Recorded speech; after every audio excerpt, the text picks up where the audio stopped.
Ийгиликке жеткендердин баары көптөгөн жок туккан. Ошол себептен адамдардын окуясын эстегенде мен ойлойм, сиз капа болбой, тескерисинче мен сонун ийгиликке кетип атам деген настрой менен иштей бере турган болуп каласыз. Ошол себептен бул окуяларды угуп коюңуз. Сандерс, полковник Сандерс миңдеген адамдардан жок туккан, өзүнүн фирменный сонун тоокту бышырыш боюнча рецептин алып алып, көптөгөн адамдарга биринчи рецептин саткан аракет кылган. Эч ким албай койгон. Анда ал өзү $80, акыркы 60-80 долларына тооктун көптөгөн тоокторду алып, ошону бышырып, эшиктерди такылдатып, ошол жасаган тоогун, даамдуу тоогун сата баштайт. Анан тапкан акчасын акырындык менен топтоп отуруп, өзүнүн алгачкы ресторанын ачат. Кентукки штатында. Анан арадан жылдар өтүп, бул адам мына KFC деген чоң, дүйнөдө эң чоң Макдональдско окшогон эң чоң ресторан, миңдеген ресторандары бар адамдардын катарына кирет дагы, миллионер болуп чыгат натыйжасында. Көрдүңүзбү? Жокту угатып, анан ийгиликке жетип атат. Көрдүңүзбү? Жокко сынып калган жок. Бир убакта ошол көчөдө кыдырып сатыштан мурун үй бүлөсүз калган, жакшы көргөн уулунан айрылып калган, эки кызын аялы ажырашканда алып кетип калган, өзү жалгыз калган. Анан мосттон өзүн таштасамбы деп турган учурунда ушул ишин кайрадан баштайт. Кайрадан күчүн топтоп, кайрадан кыла баштайт. Мына көрдүңүз? Ошол себептен адамдардан ар кандай жаман ойлорду угатсаңыз, койчу дегендерди угатсаңыз, сынып калбастан тескерисинче алдыга умтулуңуз. Сильвестр Сталлоне, мына билесиз, жүздөгөн продюсерлерден жок туккан. Өзүнүн сценарийин жазып, кичинесинен баштап актер болушка кызыккан, бирок актер болуп аны эч кимге жакшы ишке албагандыктан, майда роликтерде катышкандыктан акча жетпей кыйналып, ар жерде грузчик болуп, ар жерде мусор тазалап, уборка кылып, сварка башкан иштерди жасап жүргөнчө ар кимге, продюсерлерге өзүнүн сценарийлерин 16 сценарий жазган экен, сценарийлерин сунуш кыла береткен, бардыгы отказ кыла береткен. Анан кимдир бирөө арасынан сценарийин жактырып калып, келип сценарийин алайын, $170,000 десе, жок сатпайм дейт. Мен ошол ролдо катышышым керек дейт. Анан акча таппай кыйналып жүргөндө аялы да муну таштап кетет. Сен бакпайт экенсиң, сен акча таппайт экенсиң, нормаль ишке кирбейсиң, ар кандай жаман иштерди иштеп жүрө бересиң, сен эч качан актер болбойсуң, жана башка деп таштап кетет. Ошол мезгилде өзү жалгыз калат. Нанга акчасы жок, квартирага төлөгөн акчасы жок, айла жок, жакшы көргөн күчүгүн дагы $200 сатат. Анан ошол мезгилде күчүгүн сатканда эмне чөнтөгүндө акча жок, тамак ашка ичинсе акчасы жок, кыйналып жүргөндө $170,000 сураса, ушундай $170,000 сураса сценарийин сатпай коет. Ал ролдо башка ролдо мен катышышым керек. Мен бул сценарийди $1 сатам, мен ошол кинодо актер башка ролду мен ойнойм деп турулат. Деп турганда көптөгөн адамдар жок дейт, анан кимдир бирөө макул жасап көрөлү, бир шартыбыз бар дейт. Ушул гана акчаны киргизебиз, мындан акча киргизбейбиз деп айтат. Анан өзүнүн ошол квартирасын кредитке коюп, анан кийин ошол киносун тарта баштайт. Натыйжада атактуу актер өзүнүн Рокки аттуу сценарийинин жардамы менен көптөгөн Грэммилерди, көптөгөн Оскарларды алды. Билесиздер, Рэмбо, атактуу Рэмбо мына ийгиликтүү жана атактуу дүйнөлүк Голливуд актер болуп калды, жана миллионер болуп кетти. Көптөгөн миңдеген кинолорго катышты. Азыркы учурда көптөгөн китептердин автору жана өзүнүн телевидениеде алып баруучу катары реалдаштырды, жана акыркы убакта театрларда ойноп атат. Walt Disney 227 банктан жок тукту. Өзүнүн идеясы мына Walt Disney Disneyland паркын ачам деп бизнес планын жазганда, мультфильмдерин тартып жүрүп жазганда, көп банктар макул болбой коет. Жаш балдардан акча табуу реалдуу эмес, жаш балдар акча төлөбөйт. Ошол себептен бул банкрот болот деп банктар кредит бербей коет. 227 банк макул деп жасап көрөт. Демек 226 банктан ал жок тукту. Натыйжасында балдарына миллиондорду калтырды, жана дүйнөдө эң атактуу мульт фильмдердин автору жана мульт телекомпаниясынын корпорациясынын негиздөөчүсү. Томас Эдисон бир убакта лампаны бул ойлоп тапкан эмес, башка адам ойлоп тапкан, бирок ал бир бөлмөнүн размеринде болгон. Адамдар үйүнө колдоно алчу коммерческий вариантын жасаш үчүн ал 10 миңден ашык тажрыйба жасады. Жада калса ошол лабораториясында күйүп кетти. Жана көптөгөн адам не кыласың, бул баары болбойт, бул нереальный нерсе деп айтышкан. Сен жиндисиңби, кечке эле жасай бересиңби, болбосо деле деген. Акыры ошол лампасын, кичинекей чакан лампасын жасап чыккан. Анан 4 жылдай лампаны минус баасына саткан. Көптөгөн акционерлер бишенгендер болгон, ишенбей сатып кеткендер болгон. Бирок акыры 4-жылы акыры компаниясы прибылга чыга баштайт. Мына ошентип акыры натыйжасында миллионер болот. Көптөгөн табигаттан жокторду угатты, тажрыйба жасап атып. Жана көптөгөн инвестор акционерлерден жокту угатты, анткени анын компаниясы минуска батып кетти. Ал адамдар ошол лампага көнсүн деп өзүнүн чыгарган баасынан дагы арзан сатып атат. Билл Брит мына тармактык маркетингде айтып атат, мына мен болгону 1200 кишиге биздин сунушумду жасадым. 900 мага жок деди, 300 макул болуп катталды дейт. Ошол 300-дүн 85-и бир нерсе кыла баштады, ал эми 35-и серьезно киришип иштешти дейт. 35-ин ичинен 11-и менен бирге эликте команда болуп иштеп отуруп биз миллионер болдук дейт. Мына Билл Брейт, мультимиллионер. Эми тармактык маркетинг ийгиликке жеткендерди көрүп кетели. Булар дагы көптөгөн адамдардан жоктук угуп турушат, тынбай бизде эле жоктук угуп турабыз дайым эле. $950 миң айына азыркы учурда Лита жана Бриккар $950 миң таап атышат. Мультимиллионер. Барри Чи жана Холли Ченг $850 миң айына таап атышат. Санна Су, Дебора Су $850 миң айына таап атышат. Мультимиллионер. Бул боюнча мына көрөк көрөм десеңиз 20 самых богатых сетевиков в мире десеңиз көрөсүз. Көпчүлүк учурда бул чет өлкөдөгү лидерлер, эмнеге мындай СНГ мамлекеттеринде булардын катарына кирген лидерлер азынча жок, көбүнчө $100 миң, $200 миң тапкандар.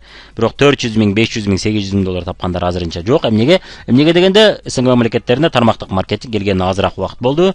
Булардын иштегенине жана булардын мамлекеттеринде тармактык маркетинг иштегенине көбүрөөк болуп калды. Ошол себептен биринчи баштап калган эмес экен, көбүрөөк өзүн багыштап, көбүрөөк ошол тармакты өнүктүрүп, ошол тармакка элди көндүргөн адамдар гана миллионер боло алышат экен. Ошол себептен биринчи болуп калыш деген бул жаңылыштык экен, жана бул башындагылар утат деген да бул жаңылыштык экен, бул тармактан алыс адамдардын ой пикири экен бул. Жана ошол миллионерлердин көпчүлүгүн карасаңыз, булар жаңы компаниялар эмес, көп жылдан бери иштеп жүргөн компаниялардын жетекчилери экен булар. Жетекчи дегенде ошол компанияны ачкан адамдар эмес, силерге окшогон, бизге окшогон нолдон бизнесин баштап, дистрибьютор болуп, же лидер болуп баштагандар экен. Эми кийинки бөлүгүбүз алар минтип айтат. Айгүл эже минтип айтат. Мына сиз көптөгөн адамдарга өзүңүздүн сунушуңузду жасаганыңызда Айгүл эжеге окшогон көпчүлүк эжелер, же көпчүлүк тааныштарыңыздар, көпчүлүк сиңди, карындаш жана башкалар, же болбосо ага инилериңиздер сизге эмне деп айтышат? Мындай сөздөрдү айтышат. Бул бизнес биздин айылда болбойт. Бул муну Бишкекте, Ошто, Москвада жана башка чоң шаарларда жасаш керек. Бул биздин айылда болбойт деп айтышат. Жылмайып гана коесуз. Кийинкиси. Бул бизнесте башындагылар гана утат, артындагылар уткурат деп айтышат. Ага да жылмайып кое бериңиздер. Бул суроолорго жооп бериш боюнча бизде кардарлардын жана кандидаттардын каршы суроолоруна жооп бере билүү деген видеолорубуз бар. Алар биздин партнерлор үчүн ачык. Башкалар үчүн жабык кечиресиздер. Биздин командадагы адамдар үчүн атайын жасап чыккан. Мен көп сааттар иштеп отуруп жасагам. Ошон үчүн бул сиздерге берилбейт. Ал эми наставниктериңизге кайрылсаңыздар, мен ойлойм, алар сиздерди үйрөтөт буга. Бул бизнесте Жазгүл эже иштеди, бирок ийгиликке жеткен жок деген сөздү угасыз. Бул бизнесте акча жок, 5 жылда араң чоң акчага чыга аласың. Ага чейин ким бар, ким жок деген сөздү угасыз. Нормалдуу эле жумушка кирип албайсың, ушу кыйналбай, ар кимге ушинтип жалдырап, сунуш кылып отурбай деген сөздү угасыз. Дагы Айгүл эже мынтип айтат, бул бизнесте оратор болуш керек, сен оратор эмессиң, сен ийгиликке жете албайсың дешет. Бул бизнесте ийгиликке жетиш үчүн авторитет болуш керек. Авторитетиң болсо адамдар жакшы жазылат дейт. Бул бизнесте иштеш үчүн кеңири убакыт болуш керек, биз үй бүлө багышыбыз керек, жана башка иштешибиз керек. Ал үчүн бирөө багып турса, сен берилип иштесең, аны ийгиликке жетесиң деп айтат. Бул бизнесте элдин баары жазылып бүттү, биз акыркылардан болуп калабыз. Ошон үчүн аракет кылыштын да кереги жок деп айтат. Бул бизнесте күчтүү сатуучу болуш керек, биз сатышты билбейбиз, ошон үчүн ийгиликке жетпейбиз. Сатышты билсем мен кылат элем деп айтышат. Анан арадан убакыт өтүп, сиз ага карабастан башкаларга сунуш кыла бересиз, башкаларга сунуш кыла бересиз, сунуш кыла бересиз. Арадан жарым жыл берилип, наставнигиңизди угуп, наставнигиңиз айтканын кылып, менин видеолорумду көрүп, менин видеомдо айткан тапшырмаларды жасап отуруп, ийгиликке жетесиз. Ийгиликке жеткенде эмне болот? Мен сени ийгиликке жетишиңди билгем, сенде талант бар өзү деп айтат. Сендей боло албайбыз да биз дейт. Менин баламды да кошуп албайсыңбы, бир сүйлөшүп көндүрчү. Бизге эми кеч болуп калды да, биздин жашыбыз өтүп калды да, силер жаштар иштешиңер керек да, биз эми картайып калдык да, жана башкаларды айтышат. Биз эми силердей оратор эмеспиз да. Мен ушундай оратор болгондо мен да иштейт элем дейт. Бул иште тааныштар көп болуш керек экен. Биздин тааныштар көп эмес, сенин тааныштарың көп окшойт деп мага көп айтчу эле. Менин тааныштарым жок эле, мен Бишкекте көп жыл жашап, анан Ошко келгем. Ошко келгенде көп тааныштарымды унутуп койгом, классташтардан башка эч кимди тааныбай калгам. Тааныштарым бар эле, бирок аларды каяктан табышты билбейт элем, аттарын да эсимде жок эле. Себеби 6 жыл мен бул шаарда көп болбодум. Ошол себептен унутуп калгам. Эмне кылдым? Баары бир ага карабастан жаңы тааныштарды арттым, көптөгөн адамдар менен тааныштым. Таанышым жок эле, таанышым бар Бишкекте эле деп жүрө берген жокмун. Бишкекке да көчүп кеткен жокмун. Тааныштарым көп жерге келем деп. Мен эмне кылдым? Жаңыдан тааныштарды көбөйтүп отуруп, бизнести куруп алдым.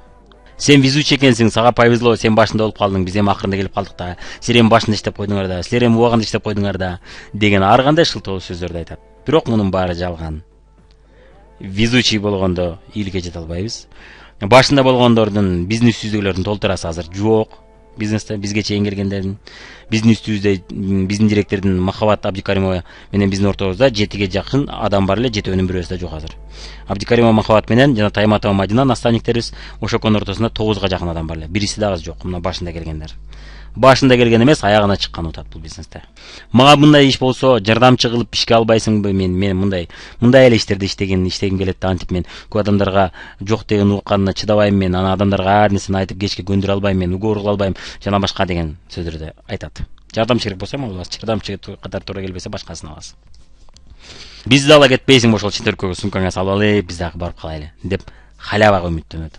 Халява жок бул дүйнөдө. Халявада эмне дейт? Бесплатный сыр, только мышеловки дейт. Мына халява ошол жерде бар.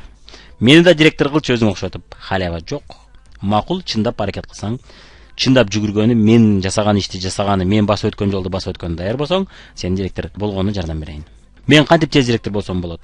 Мен андай көп убакыт жүрө албайм, мага тез болушум керек деп айтат. Кечиресиздер, өрүшүм керек деп калыптыр. Болушум керек дешет, мына. Чыдабастар ушинтип айтышат. Эми ал учурда карайсыз, бирок зато сиз рахат аласыз, ийгиликке жетип алган болосуз. Карызга шунча сом доллар берип турчу, жардам берип турчу дейт жанагы сизге жок дегендер, сизди шылдыңдагандар, сиздин сунушуңузду тоготпогондар жана башкалар. Ошол мезгилде мен жакшы эле кылган экен, мен жакшы эле наставнигимди уккан экен, мен жакшы эле ушул видеолорду көрүп өзүмдү кармап турган экен, мен жакшы эле сынып калбастан аягына жеткен экен деп өзүңүзгө ыраазы болосуз. Ал эми башкалар болсо, сиз жөнүндө сизди башкаларга бул менин наставнигим деп мактайт. Сизге ыраазы болуп, ушул мени чакырып, мен жашоом өзгөрдү деп сиз жөнүндө ыраазычылык билдирип, сиз жөнүндө сонун сөздөрдү айтып аткан болот. Кимдир бирөө болсо, ал менин кумирим, мен да ошондой болгум келет деп башка компанияларда, башка веткаларда, сиздин командаңыздын лидерлеринин астындагы лидерлер сиз жөнүндө ушинтип айтып аткан болот. Ушул мезгилде келет, эгерде сиз чыдап акырына чейин барып койсоңуз. Менин наставнигим болгондо мен да тез жетет элем ийгиликке деп кимдир бирөө тамшанып, сиз анын наставниги болбой калганыңызга арманда болот. Сиз паланчасызбы? Сиз менен сүрөткө түшүп алсам болобу деген адамдар да көп болот. Көчөдөн кетип атсаңыз да сиз паланчасыз го деп сизди таанып, сиз менен сүйлөшкүсү келип, сиз менен сүрөткө түшкүсү келгендер көп. Мен сиздин сабактарыңызды көрүп, угуп жүрүп өстүм. Сизге рахмат дегендер болот. Ушул нерселер чындап эле азыр биздин жашоодо болуп атат, биздин жашоодо бул нерсе келип атат. Тынбай ушул нерселерди көрүп турабыз. Андыктан сизде да ушул нерсе сөзсүз түрдө болот, эгерде сиз аягына чыксаңыз. Кимдир бирөө 5 мамлекетте бизнестери бар, көптөгөн ишкерлер үчүн үлгү, жылына паланча миллион сом табат деп айтып жүрүшкөн болот сиз жөнүндө. Сизди сатып, сиз жөнүндө айтып атып, өздөрүнүн бизнестерин куруп аткан болот. Сиз канчалаган адамдарга үлгү болуп, канчалаган адамдарга бизнес курууга жардам болуп каласыз. Кыргызстандын сыймыгы деп сиз жөнүндө айтып аткан болот. Сизди компаниянын маракелерине сыйлуу конок кылып чакырып, ар кайсы мамлекеттерге чакыра баштаган болот. Мунун баары менин жашоомдо болуп келди. Компаниянын президенти сиз менен ужин кылып атат. Бул нерсе да менин жашоомдо болду, сизде да болот бул нерсе. Сөзсүз түрдө аягына чыгышыңыз керек болгону. Бул Балиде, бул Таиландда, бул болсо Бразилияда, бул Токиодо деп сүрөттөрүңүздү көрсөтүп аткан болосуз. Мен бул жылы паланча авто алдым, же 2 кабат үй салдым, же болбосо коммерческая недвижимость, арендага берчү имарат алдым, имарат салдым. Бул мен өзүмдүн үйүм, өзүмдүн насабнягым, мен өзүмдүн паланчам деп мактанып, элдин көзүнчө мактанып, сиздер да жетсеңиздер болот деп ушуну айтып аткан болосуз. Жана ушундай чоң акчаларды табып кармап аткан болосуз. Ушунун баары сизде жашооңузда алдыда турат. Болгону көптөгөн адамдардан жокту укканга карабай, сынбастан алга кете бериш керек. Эми мына ийгилик окуялары деген видеону көрүп чыгыңыз. Ошол жерде мен да чындап жашагым келет, же кантип директор болуп калдык, кантип адамдардын ийгиликке жеткен окуяларын бүт көрүп, өзүңүзгө мотивация аласыз, жана анча-мынча адамдар жок десе сынып калбастан алдыга гана умтулуу күчү пайда болот сизде. Ошондой эле мен өзүмө ишенбейм сабагын көрүп чыгыңыз. Бул жерде дагы сиз көптөгөн жокторго сынып калбастан, оңой чыдап, оңой алга умтулуп, өзүңүз жеңилбестен өзүңүздү оңой жеңе алчу болуп каласыз. Бул сабакта болсо сиз мына жолугушуулардын сапатын жакшырта аласыз, кандидаттардын ыңгайсыз каршы суроолоруна кантип жооп бериш керек, кантип ошо суроолорду сиз шанс катары көрүп, ал адамдардын ыңгайсыз суроолорун сүйлөшүү үчүн жана кызыктыруу үчүн сону шанс катары көрүп каласыз. Ошондой эле адамдар менен сүйлөшүүдө аларды кантип кызыктырсаңыз болот, кантип суроолорду берсеңиз болот, алардан кантип маалымат билсеңиз болот, жана акырынык менен кантип керектүү маалыматты жеткирсеңиз болот. Ошол боюнча мына сатуу сабактары группа түзгөндөр үчүн деген видеону көрүп чыгыңыз. Ошондой эле мына реклама кылуу негиздери, негизинен ишти баштаганда бул видеону сөзсүз түрдө көрүп чыгышыңыз керек. Эгерде көрө элек болсоңуз, рекламаны кантип жасаш керек, кимге жасаш керек, ким кандай көз караш менен иштеш керек, кимге кандай подход менен иштеш керек, кимге кантип сөз кылыш керек, жана реклама жасап атканда, адамдарга кызыктырып атканда кандай кыйынчылыктарды көрөсүз, аларды кантип жеңсеңиз болот, бүт үйрөнүп кетесиз. Ошол себептен сизге 100-500 кишиден жокту угуп, келечекте 50 миң, 100 миң сом айлыкка чыгып алууңузду каалап кетебиз. Жана ошондой эле 1,5 миллион деген чектерди алышыңызды каалап кетебиз. Келечекте анан 5 жылда иштеп отуруп 500 миң, миллион сом акчаларга чыгышыңызды каалап кетебиз.